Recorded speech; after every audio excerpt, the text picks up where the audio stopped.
오늘 예배 주시는 하나님의 말씀은 로마서 8장 9절에서 17절 말씀입니다. 로마서 8장 9절에서 17절 말씀입니다. 로마서 8장 9절로 17절까지 말씀 한 절씩 교독하겠습니다. 만일 너희 속에 하나님의 영이 거하시면 너희가 육신에 있지 아니하고 영에 있나니 누구든지 그리스도의 영이 없으면 그리스도의 사람이 아니라.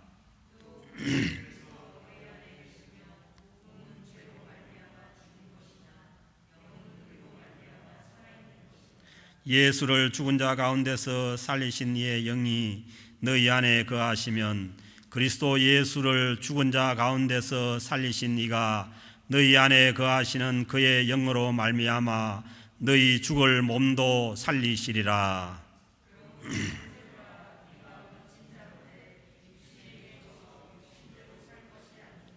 너희가 육신대로 살면 반드시 죽을 것이로되 영으로서 몸의 행실을 죽이면 살리니.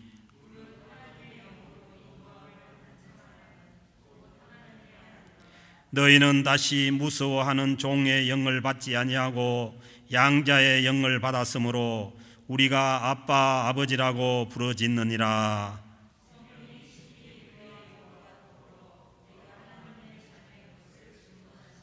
같이 읽겠습니다. 자녀이면 또한 상속자 곧 하나님의 상속자요 그리스도와 함께한 상속자니 우리가 그와 함께 영광을 받기 위하여 고난도 함께 받아야 할 것이니라. 아멘.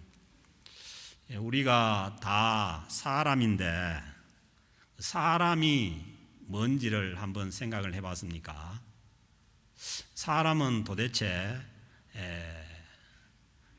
어떤 것이 사람인지 우리가 사람에 대해서 생각을 해볼 수 있기를 바랍니다. 그래서 한국 사람들이 하는 얘기에도 그렇지 않습니까?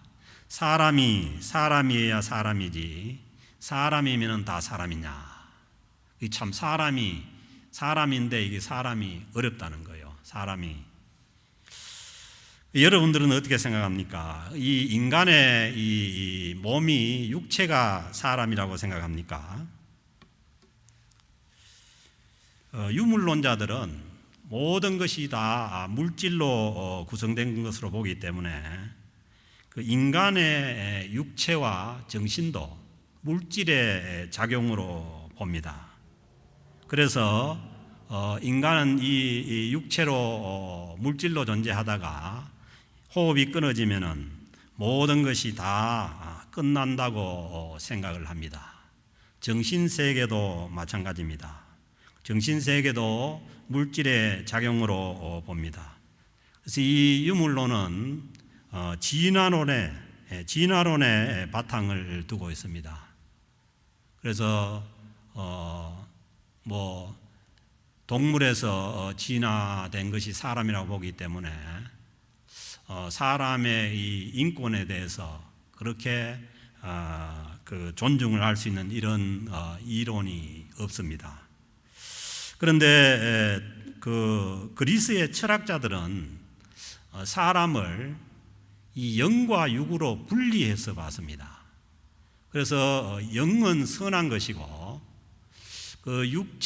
인간의 육체는 가치가 없고 이 추한 것으로 봤기 때문에 거기에서 나온 것이 쾌락주의나 아니면은 금욕주의가 나옵니다. 그래서 이 육체가 이 더러운 것이기 때문에 이것은 그냥 눌러서 활동을 못하게 해야 된다는 것이 이게 이제 금욕주의자들이죠. 그래서 이제 힌두교나 불교는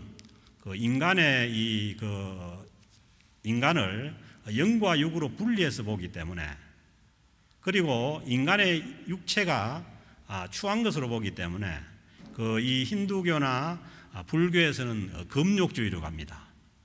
그래서 이제 우리가 아는 것처럼 이 불교에서 이제 열반을 하게 되면은 그 자기 육체는 그냥 살아있는 채로 불태워서 없앱니다. 왜 그러냐면 육체는 필요 없다는 거죠. 영만 있으면 된다고 생각하기 때문에 그런 거죠. 그래서 이제 또 한편으로는 뭐 육체는 아무것도 아닌 거니까 육체는 그냥 마음대로 사용하고 그냥 육체가 좋아하는 대로 기쁜 대로 살아가면 된다고 생각하는 것이 여기서 나온 것이 이제 쾌락주의가 나온 거죠. 육체는 뭐 아무것도 아니니까 육체가 원하는 대로 그냥 살면 되고 그냥 영혼만 잘 다스리면 된다. 그렇게 나오는 것이 이게 이원론자들입니다. 그 이원론은 그 헬라 철학에서 나온 거죠. 플라톤과 같은 그 사람들이 그 얘기한 이 이데아 세계, 그 영의 세계를 얘기하면서 지상에 있는 이 육체나 물질은 선한 것이 아니라고 그렇게 보는 거죠. 그리고 이제 세 번째로 성경에서 말씀하시는 이 인간관은 창조의 인간관입니다. 사람을 하나님의 형상으로 창조받았다고 믿는 것이죠. 그래서 하나님의 형상으로 창조받은 인간이기에 거기에 인간의 존엄성도 있고 또 인간의 인권도 존중이 되어야 된다는 것입니다. 그래서 하나님의 형상으로 창조받은 이 피조물로 보는 것이죠. 하나님께서 창조하신 인간은 어떻게 보느냐 하면은 영혼과 육체가 합쳐진 것을 인간으로 봅니다. 그래서 영혼만 따로 떨어져 있는 것도 인간이 아니죠. 그리고 영이 떠난 육체만 가지고는 사람이 될 수가 없는 거죠. 그래서 하나님께서 창조하신 인간은 육체와 영이 합쳐진 이 통합적인 인간이 인간입니다. 그래서 하나님께서 우리가 세상 끝날에 그 부활할 때 우리의 몸도 부활을 하시는 거예요. 우리의 몸도 부활하야만 그때에 우리가 그 하나님 나라에서 영원한 하나님의 나라에서 우리가 그 하나님 앞에 통합적인 그 인간으로 살 수 있는 것이지 그 영만 떠돌아다니는 것이 그것이 뭐냐면은 하나님께서 원하시는 그런 세계가 아닌 거죠. 그래서 우리는 성경에 말씀하시는 대로 언제나 우리 몸과 영이 같이 있는 통합적인 그 인간을 생각을 해야 됩니다. 그래서 창세기 6장 3절에서 보면은 이 세상에 죄악이 관영해서 모든 인간이 다 죄악으로 가득 찼을 때 보면은 하나님께서 말씀하시기를 하나님께서 이르시되 나의 영이 영원히 사람과 함께 하지 아니하리라. 하나님의 영이 사람과 함께 하지 아니하리라. 그러고 난 다음에 이는 그들이 육체가 됩니다. 육신이 됩니다. 그래서 이 하나님의 영이 함께하지 않는 그 인간은 온전한 사람이 될 수가 없다는 거죠. 그리고 신약의 고린도전서 6장 19절에서도 보면은 너희 몸은 너희가 하나님께로부터 받은 바, 우리가 영만 하나님께로부터 받은 것이 아니고 우리의 몸도 하나님께로부터 받은 것입니다. 하나님께서 창조하신 것이고, 그리고 너희 가운데 계신 성령의 전인 줄 알지 못하느냐. 성령께서 오셔서 우리의 이 몸 가운데 계시기 때문에 우리의 인간의 이 몸은 성령의 전인 거죠. 성령께서 함께 하시는 우리 몸이기에 이것이 뭐냐면은 그 성령님과 우리 몸이 함께 있어야 하나님께서 보시기에 온전한 인간이 되는 것입니다. 그래서 오늘 주신 9절 말씀도 보면은 만일 너희 속에 하나님의 영이 거하시면 너희가 육신에 있지 아니하고 영에 있나니 누구든지 그리스도의 영이 없으면 그리스도의 사람이 아니라.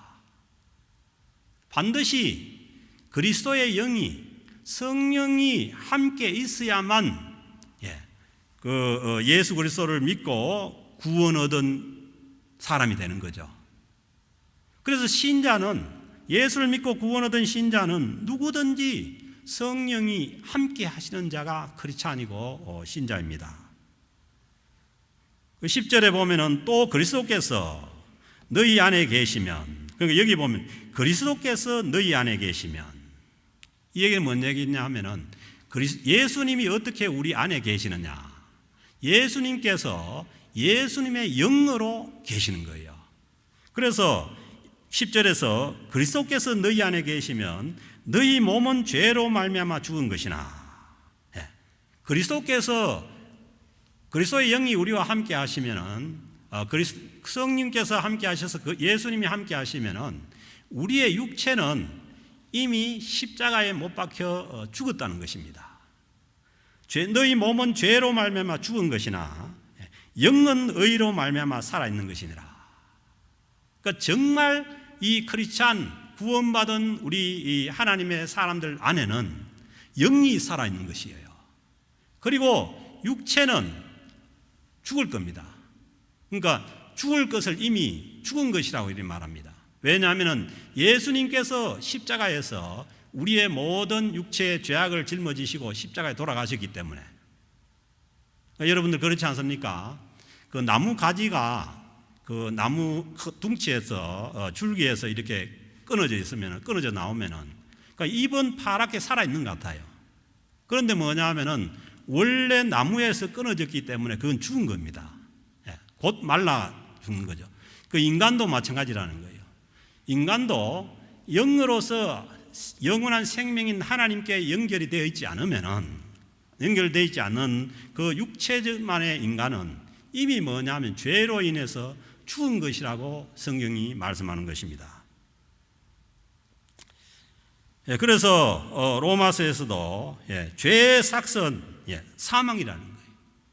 그 인간의 육체는 이 죄 가운데 있기 때문에 육체는 그 삭이 반드시 사망이라는 것이죠.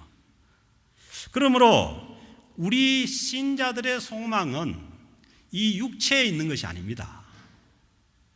육체에 있는 것이 아니라 우리의 소망은 살아있는 영의 영원한 소망이 있는 것입니다. 그래서 11절 말씀 보면은 예수를 죽은 자 가운데서 살리시는 영이, 예수님을 죽은 자 가운데서 살리신 하나님의 영이 너희 안에 거하시면, 그리스도 예수를 죽은 자 가운데서 살리신 이가 너희 안에 거하시는 그의 영으로 말미암아 살아있는, 영원히 살아있는 성령으로 말미암아서 너희의 죽을 몸도 살리시리라고 말씀합니다. 아멘. 그래서 우리의 영원한 그 세계에서 우리의 육체가 세상 끝날에 부활하는 것도 이 세상 가운데 우리가 살 때에 주님의 영이 함께 했느냐 안 했느냐가 결정을 하게 된다는 거죠. 그러면 우리의 모든 그 미래의 천국에서 삶도 이 세상 가운데서 함께 하시는 성령에 의해서 결정되어진다는 것입니다. 그래서 성경은 우리 구원받은 신자들은 이 죽을 죄의 몸이 요구하는 대로 살지 말고 우리를 살리시는 영인 성령을 따라서 살아라고 말씀합니다. 12절에 보면은 그러므로 형제들아 우리가 빚진 자로 돼 육신에게 져서 육신대로 살 것이 아니니라. 우리가 죄의 종에서 생명의 성령의 법으로 해방이 되었기 때문에 이제는 죄에 빚진 것이 아니라 우리를 그 죄에서 해방시켜 주신 예수 그리스도께 빚을 진 것이에요. 그래서 그 육신대로 살지 말고 13절에 보면 너희가 육신대로 살면은 반드시 죽을 것이로되 살아있는 영이 아닌 육신이 원하는 대로, 타락한 인간의 자아가 원하는 대로, 이 인간의 본성이 원하는 대로, 인간의 그 탐욕이 원하는 대로 육신대로 살아가면은 반드시 죽는다는 것입니다. 거기에는 영원한 생명이 없기 때문에 그렇습니다. 영으로서 몸의 행실을 죽이면 살리니, 우리가 우리의 그 육체나 우리의 자아나 아니면 우리의 본성이 성령의 지배를 받을 때라야 산다는 겁니다. 그래서 성령 충만이라는 것은 우리의, 지난주에도 말씀드린 것처럼 우리의 생각이 성령의 지배를 받아야 되는 것이고, 우리의 이 타락한 본성, 이 인간의 본성이 성령의 지배를 받아야만 우리가 성령의 충만한 삶을 살아갈 수가 있는 것입니다. 그래서 우리와 함께 하시는 이 성령님을 따라서 살아야 우리는 영생을 누릴 수가 있습니다.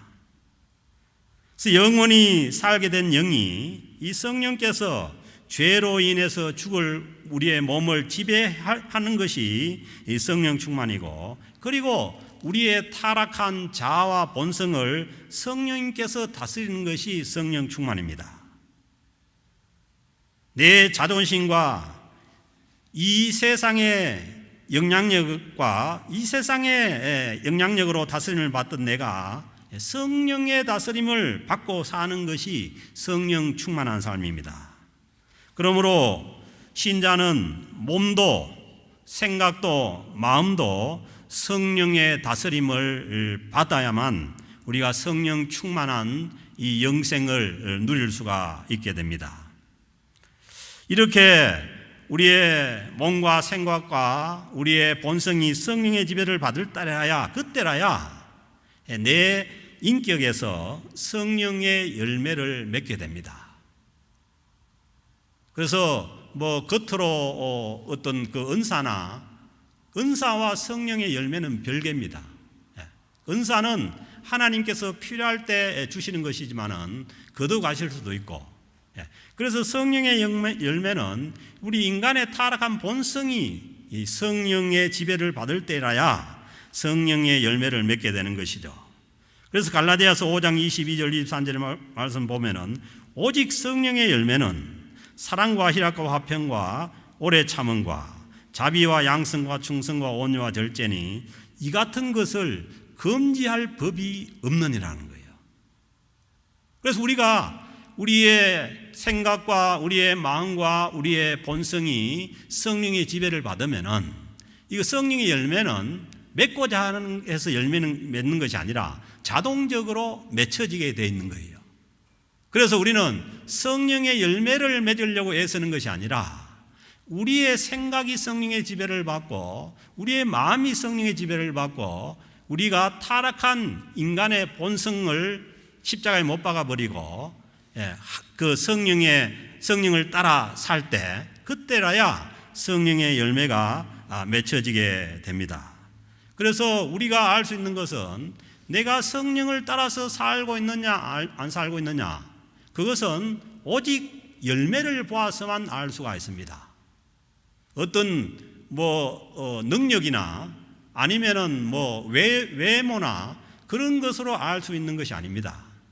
내 인격에 성령의 열매가 맺히는 것을 보아야만 내가 성령의 지배를 받고 있다는 것을 알 수가 있는 것입니다. 이렇게 성령의 인도함을 받고 사는 사람들이 하나님의 자녀입니다. 14절에 보면은 무릇 하나님의 영으로 인도함을 받는 사람은 곧 하나님의 아들이라. 여기서 이제 아들이라 하니까 또 그 여자들은 제외됐나 이렇게 생각하는데, 이거 여자들이 제외된 게 아니고, 이게 14절에 이게 하나님의 아들이라고 하는 것은 17절에 나오는 이 유산 상속 문제 때문에 그래요. 왜냐하면 그때 당시에는 상속을 남자들에게만 해준 거예요. 여자들에게 상속이 없었기 때문에. 그런데 요즘은 우리 이 한국도 그렇고 모든 나라에서 다 여자들에게 상속권이 있지 않습니까? 그러니까 요즘 성경에 쓰여지면 하나님의 자녀라, 하나님의 아들, 딸이라 이렇게 이제 되는 거죠. 그래서 이 말씀은 우리가 성령의 인도함을 받고 사는 사람은 하나님의 나라의 상속권을 가진 자들이라는 거예요. 그래서 성령의 인도함은 성령께서 함께 하시는 자라야 하나님의 나라의 그 상속을 받을 수가 있다는 것이죠. 유산으로 받는다는 것입니다. 그러므로 우리가 성령이 함께하는 신자들이 왜냐하면 유산을 상속받는 것은 어떤 능력이나 아니면 공로에 의해서 주어지는 게 아닙니다. 유산은 뭐예요? 관계에 의해서 주어지는 거예요. 부모와 자식 간의 그 관계에 의해서 주어지는 것이 유산 상속이지, 우리의 어떤 공로나 우리의 힘에 의해서 주어지는, 능력에 의해서 주어지는 게 아닙니다. 그래서 오늘 그 15절 말씀 보면은 이 성령께서 우리와 함께 하셔서 무엇을 확정짓냐 하면은 하나님과 우리의 관계를 확정을 짓는 거예요. 15절에 보면 너희는 다시 무서워하는 종의 영을 받지 아니하고 양자의 영을 받았으므로, 우리가 하나님의 아들 독생자 예수 그리스도를 믿음으로 인해 가지고 하나님의 양자가 됐다는 거예요. 그 양자도 뭐예요? 유산 상속권이 있습니다. 그래서 우리가 예수 그리스도를 믿고 하나님의 자녀가 되었다면은 하나님 앞에 하나님의 나라를 유산으로 상속받을 수 있는 상속권이 주어지는 거죠. 그래서 우리의 신앙의 이 결론은 뭐냐 하면은 하나님과의 우리와의 관계입니다. 그래서 하나님이 우리의 그 땅에서의 어떤 신뢰의 대상은 아버지죠, 아버지. 그 요즘 뭐 어머니도 되지만은 그래도 옛날 그 북의 사회에서는 아버지가 무한 신뢰의 대상이죠. 그래서 그 로마서 말씀에서도 이 양정의 영을 받았으면은 우리가 아빠 아버지라고 부르진다. 하나님을 아빠 아버지라고 부르는 거예요. 이 아바라는 것은 이게 뭐냐 하면은 그때 당시에 아람어입니다. 아람어. 신약 성경 써질 때 아람어인데 이게 우연히 일친지 모르지만 한국의 이 아빠하고 같은 거예요. 요즘은 아이들이 아빠라 하지 아버지라고 잘 하지 않잖아요. 저는 우리 아버지를 아빠라고 한 번도 못 불러봤어요. 계속 아버지라고 불렀지. 그 하나님과의 어떤 관계는 가장 신뢰할 수 있는 관계가 되고, 그 다음에 아버지가 되신다는 것은 이 가장 친숙한 관계인 거예요. 그래서 우리 한국에서도 아버지와 부모와 자녀의 관계는 뭐예요? 일촌입니다, 일촌. 가장 가까운 친숙한 관계가 아버지와 자녀와의 관계죠. 그래서 성령께서 함께 하시면은 우리가 하나님을 그 무한 신뢰 대상으로 우리가 믿게 되고, 그 다음에 하나님과 가장 친숙한 관계 안으로 들어가는 것이죠. 그래서 신약에서는 하나님을 우리가 하나님 아버지하고 부르는 거죠.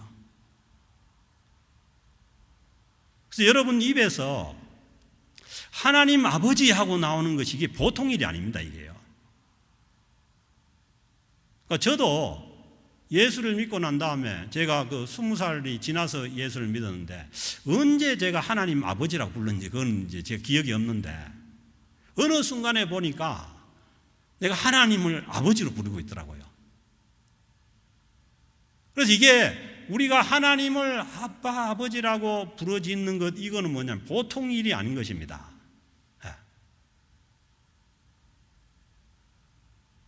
그래서 여러분들이 아직도 하나님을 아버지라고 부르는데 이게 좀 뭐 꺼리낌이 있거나 이러면은 그게 아닙니다.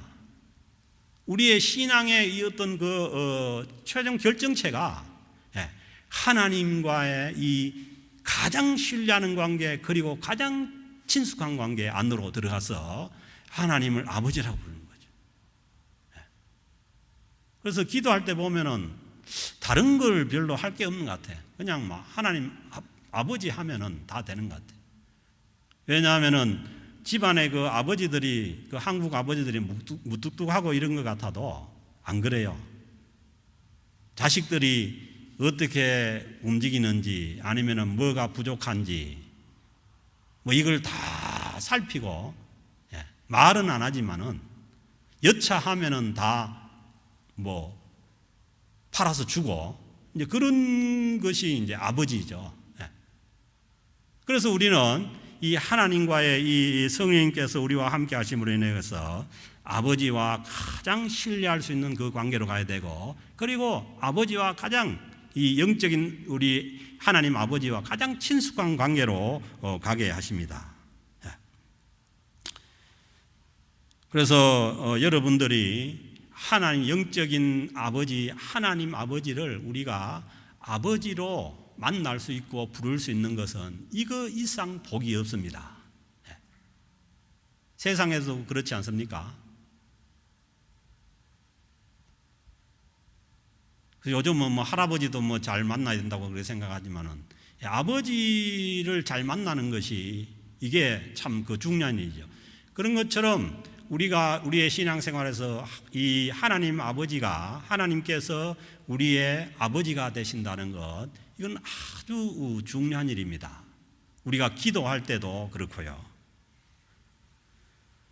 그리고 우리가 이 하나님 아버지를 부르고 우리가 하나님의 자녀가 되었다는 것도 16절에 보면 성령이 친히 우리의 영과 더불어 우리가 하나님의 자녀인 것을 증언하시나니, 우리가 하나님의 자녀가 됐다는 것을 누가 증언해 주냐 하면은 성령께서 증언해 주신다는 거예요.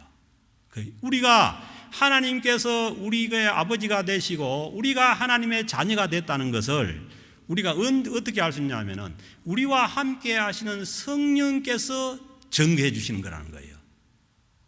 그래서 예수 그리스도를 믿지 않는 사람들은 알 수가 없는 거죠.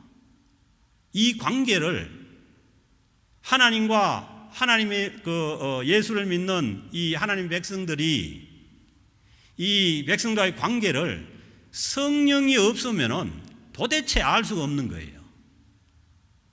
그래서 여러분들이 우리가 하나님 아버지를 우리가 우리의 그 영적인 아버지로 부를 수 있고 믿게 되었다는 것을 이거 아는 것이 이게 이제 보통 일이 아닌 거죠.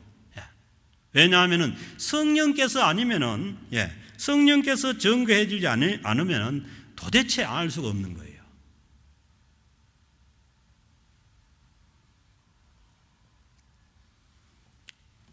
그리고 그 양자가 그렇지 않습니까? 이제 자기 집에 살다가 그 남의 집에 이제 양자로 가게 되면은 이제 옛날에 살던 집은 잊어버리고 그 집의 생활 방식을 따라야 됩니다. 그렇지 않습니까?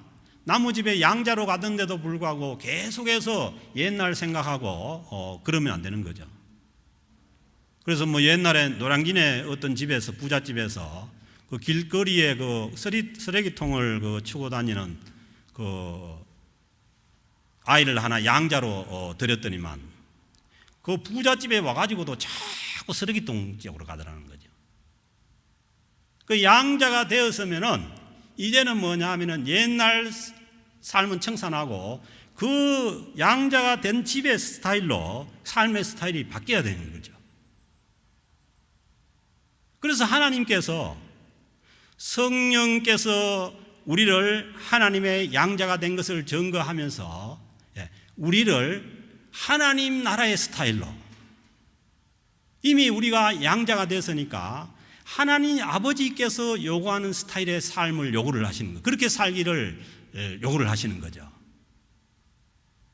그래서 우리가 그렇게 살려면은 이 성령님을 따라서 성령님께 순종하고 살 때라야 우리가 하나님 나라 스타일의 삶을 살아갈 수가 있는 것입니다.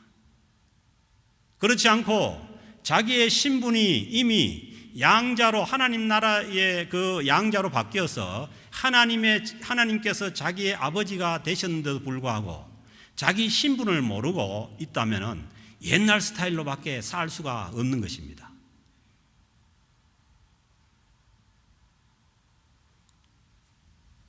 그 어떤 집에 이제 고양이를 키우는데, 근데 그 집에 이제 주인 아줌마가 고양이를 자꾸 쳐다보니까 이 고양이 팔자가 너무 좋은 것 같아. 그래가지고 뭐 왜 그러는지 모르는데 나도 고양이처럼 됐으면 하고 이제 자꾸 이제 생각을 한 거예요. 그래서 시간이 이제 뭐 어느 정도 지나다 보니까 나중에 보니까 진짜 자기가 생각하고 뭐 하는 것이 고양이 비슷하게 하더라는 거지.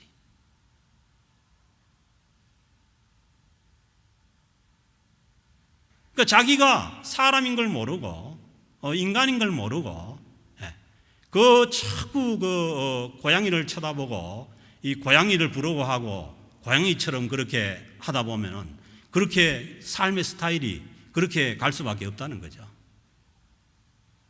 그래서 오늘날도 우리 신약도 마찬가지입니다.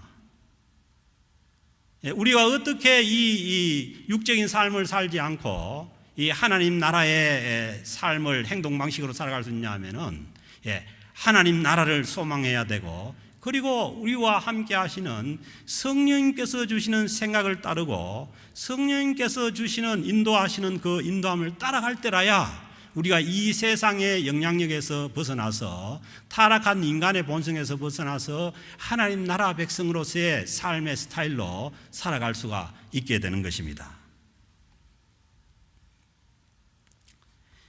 사람은 자기가 누구인지 알 때라야 분명히 거기에 맞게 행동하면서 살아갈 수가 있습니다. 우리가 하나님의 그 양자로서 당연히 하나님의 자녀가 되었다면 우리는 하나님의 영인 성령을 따라서 살아야 합니다. 하나님께서 우리를 이 세상에서 불러주시고, 그리고 우리의 모든 죄악을 주님의 십자가에서 청산하시고 불러주는데 여전히 우리가 세상을 쳐다보고 있고, 그리고 타락한 우리의 본성을 쳐다보고 있다면 우리는 그렇게밖에 살아갈 수가 없는 것이고, 우리와 함께 하시는 성령님의 인도하심을 따를 때 우리는 하나님의 나라의 하나님의 백성들의 삶을 살아갈 수가 있게 되는 것입니다. 17절 말씀에 보면은 자녀이면은 또한 상속자. 그 자녀라야 상속을 받는다는 것이죠. 상속자 곧 하나님의 상속자요. 우리가 예수 그리스도를 통해서 하나님의 양자가 되었기 때문에 우리는 자동적으로 하나님 나라의 상속권이 주어진 줄로 믿습니다. 그리스도와 함께한 상속자니 우리는 언제나 예수님을 통해서 예수 그리스도 안에 있어야만 상속자가 되는 것이죠.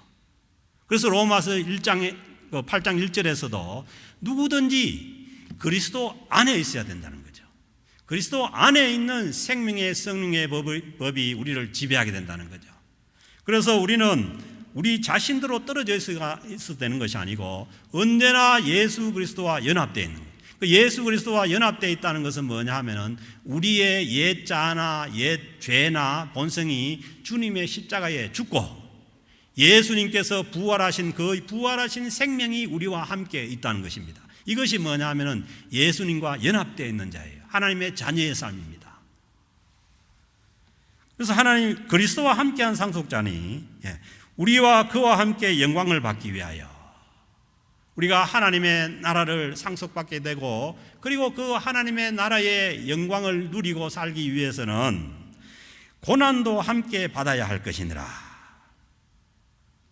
하나님 나라의 이 하나님 나라를 상속받은 자들, 하나님의 그 양자가 되고 하나님의 자녀가 된 자들에게도 이 땅에서는 고난이 주어진다는 것입니다. 그래서 우리는 우리의 신분이 하나님의 자녀고, 그리고 하나님의 자녀이기 때문에 하나님의 나라를 당연히 상속을 받아야 되는 것이고, 그리고 이 땅에서 이제 우리는 당당하게 하나님의 나라의 상속을 받는 하나님의 나라의 백성으로서 주인의식을 가지고 살아야 됩니다. 캐나다 국민도 그 국가에 대한 의무도 있고 권리도 있는 것처럼 이 하나님 나라 백성들도 하나님 나라의 이 주인으로 살려면은 이 땅에서 하나님의 나라를 세워 나가기 위한 그 고난도 당연히 받아야 되는 것이고, 그리고 이 땅에서 주어지는 하나님의 그 영광의 나라도 누려나가는 것이, 그게 뭐냐 하면은 주인의식을 가진 하나님의 나라 백성들의 삶입니다. 그래서 신자는 이 땅에 하나님의 나라를 세워나가기 위해서 반드시 뭐냐면 고난이 주어진다는 것이 하나님의 말씀입니다. 그러므로 우리는 이 하나님의 나라를 위해서 주어지는 고난에 주인의식을 가지고 당당히 임해야 됩니다. 내가 하나님의 나라 백성이고 하나님의 자녀이기 때문에 주어지는 고난이라면 우리가 하나님 나라의 그 시민으로서 주인의식을 가지고 당당히 임하는 것이, 그게 주인의식을 가지고 사는 하나님 나라 백성들의 삶입니다. 그래서 예수님께서도 마태복음 5장 11절 12절에서 말씀합니다. 나로 말미암아 너희를 욕하고 박해하고 거짓으로 너희를 거슬러 모든 악한 말을 할 때는 보세요, 너희에게 복이 있나니. 아멘. 하나님의 백성이 된 것이 복이고, 그리고 하나님의 백성이 되었다면 하나님의 백성으로서 당해야 될 그 고난을 받으면서 살아가는 것이, 그게 뭐냐면 복이라는 것입니다. 너희를 박해하고 욕하고 거짓으로 너희를 거슬러 모든 악한 말을 할 때에도 너희에게 복이 있나니. 그러므로 이 세상에서 하나님의 나라를 세워나가기 위해서 하나님의 백성으로서 받는 그 고난보다 더 복된 것이 없습니다. 그러므로 이 복이 우리에게 당연히 있어야 되는 것이고 주어지는 것입니다. 그때에 기뻐하고 즐거워하라. 하늘에서의 너희 상이 큼이라. 너희 전에 있던 선지자들도 이같이 박해하였느니라. 아멘. 이제 우리는 이 그 팬데믹의 이 어려운 상황을 겪으면서 우리의 신앙도 이제는 주체적인 하나님의 나라의 그 백성으로서 그 주인의식을 가지고 이 세상을 살아가는 이 한 단계 업그레이드된 그런 신앙이 되어야 됩니다. 언제까지나 나 하면서 이 타락한 자는 끝이 없습니다. 무엇을 갖다 채워도 자기밖에 모르는 거예요. 자기밖에.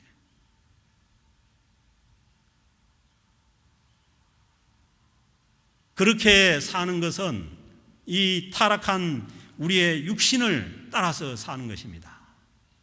그렇게 사는 것이 아니라 그 이제 모든 우리의 타락한 부분을 주님의 십자가에 못 박고 이제는 하나님의 백성으로서, 하나님의 자녀로서 성령께서 요구하시는 생각을 따라서, 성령께서 주시는 마음을 따라서 살아서 우리를 통해서 성령의 열매가 맺혀감으로 인해서 우리가 사는 그 현장에 하나님의 나라가 심어지고 세워지고, 그리고 그렇게 살아갈 때에 오늘 이 마태복음 5장에서 주신 말씀처럼 악한 말도 듣고 거짓말도 듣고, 이제는 그런 데 대해서 너무 우리가 연연해하지 않는 그런 신앙으로 넘어가야 됩니다. 그래야만 우리가 하나님의 백성으로서 당당하게 이 땅에서 하나님의 나라를 누리고 살아가는 하나님의 자녀들의 삶이 될 수가 있습니다. 사랑하는 캘거리 영락교회 성도 여러분, 우리가 하나님의 나라를 상속받는 하나님의 자녀라면은 반드시 우리는 우리와 함께 하시는 성령님을 따라서 살아가야 합니다. 성령님을 따라 살면서 우리에게 주어질 하나님 나라의 상속자들인 하나님의 자녀들에게 주어질 그 하나님 나라의 영광을 바라보면서 끝까지 어떤 일이 있어도 이 땅에서 믿음으로 승리하며 살아가는 하나님의 백성들이 다 될 수 있기를 주의 이름으로 축복합니다.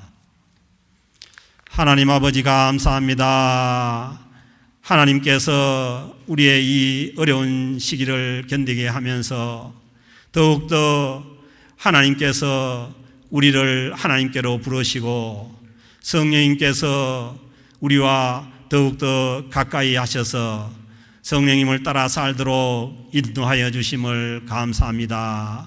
하나님, 우리에게 더 깊은 은혜와 깨달음을 주셔서 우리가 이제 이 땅에서 하나님의 나라 백성으로서 하나님 나라의 상속자로서 당당히 하나님의 시민으로서 주인의식을 가지고 하나님께서 허락하시는 고난에도 굴하지 않고 우리가 온전히 하나님 나라 영광을 바라보며 믿음으로 끝까지 승리하며 살아가는 주의 백성들 다 되게 하여 주옵소서. 감사드리며 우리 주 예수 그리스도의 이름으로 기도드립니다. 아멘. 다 일어나